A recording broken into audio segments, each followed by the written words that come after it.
വിക്രമാദിത്യ രാജാവിൻ്റെ പണ്ഡിത സദസ്സ് നവരത്നങ്ങൾ എന്നാണ് അറിയപ്പെട്ടിരുന്നത്.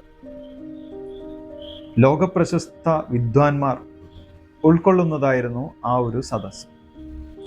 ലോകപ്രശസ്ത കവി കാളിദാസൻ, പ്രശസ്ത പണ്ഡിതനായ വരാഹമിഹിരൻ, ഇവരെല്ലാവരും ആ സദസ്സിലെ അംഗങ്ങളായിരുന്നു.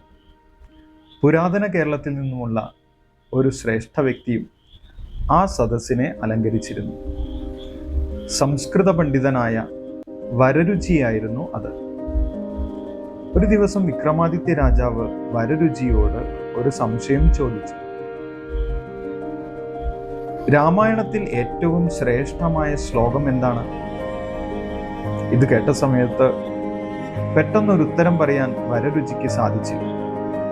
ഉത്തരം പറഞ്ഞാലും അതിൻ്റെ കാര്യകാരണങ്ങൾ വിവരിച്ചു കൊടുക്കേണ്ടി വരും. അദ്ദേഹം കുറച്ചു നേരം ആലോചിച്ചിരുന്നു. ഈ സമയത്ത് വിക്രമാദിത്യ രാജാവ് അദ്ദേഹത്തോട് പറഞ്ഞു, നീ വിഷമിക്കണ്ട, നിനക്ക് 41 ദിവസം സമയം തരാം. അതിനുള്ളിൽ കാര്യകാരണ സഹിതം ഒരു ഉത്തരം കണ്ടുപിടിച്ച് എനിക്ക് പറഞ്ഞു തരണം. നിനക്കത് പറഞ്ഞു തരാൻ സാധിച്ചിട്ടില്ലെങ്കിൽ ഇനിയൊരിക്കലും ഈ പണ്ഡിത സഭയിലേക്ക് വരണമെന്നില്ല എന്നും പറഞ്ഞു വയ്ക്കും. ഇത് കേട്ട സമയത്ത് വരരുചി ആകുലചിത്തനായി കൊട്ടാരത്തിൽ നിന്നും പുറത്തിറങ്ങി കാണുന്ന പണ്ഡിതരോടും ജ്ഞാനികളോടുമെല്ലാം അന്വേഷിച്ചു, രാമായണത്തിൽ ഏറ്റവും ശ്രേഷ്ഠമായ ശ്ലോകം ഏതാണ്? എല്ലാവരും ഒരേപോലെ പറഞ്ഞു കൊടുത്തു. രാമായണത്തിലെ എല്ലാ ശ്ലോകങ്ങളും ഒരേപോലെ സമമാണ്, ശ്രേഷ്ഠമാണ്. ഒന്നിനോടൊന്ന് ഉയർന്നതാണ് എന്ന് പറയാൻ ആർക്കും സാധിക്കുകയില്ല. എന്നാൽ ഈ ഉത്തരം കൊണ്ട് രാജാവ് ഒരിക്കലും തൃപ്തനാവുകയില്ല എന്ന് വരരുചിക്ക് അറിയാമായിരുന്നു. 40 ദിവസമായിട്ടും വരരുചി തിരിച്ചു വരാത്തത് കൊണ്ട് രാജാവിനും വലിയ വിഷമമായി.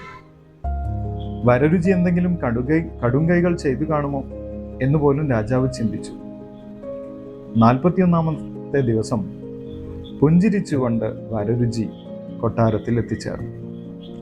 തൻ്റെ ചോദ്യത്തിന് ഉത്തരം കിട്ടിയോ എന്ന് രാജാവ് അന്വേഷിച്ചു. ആ ചോദ്യത്തിന് രാമായണത്തിലെ ഈ ഒരു ശ്ലോകം കൊണ്ടാണ് വരരുചി മറുപടി പറഞ്ഞത്. രാമം ദശരഥം വിദ്ധി മാം വിദ്ധി ജനകാത്മജാം അയോധ്യാമടവീം വിദ്ധി ഗച്ഛതാധായഥാ സുഖം.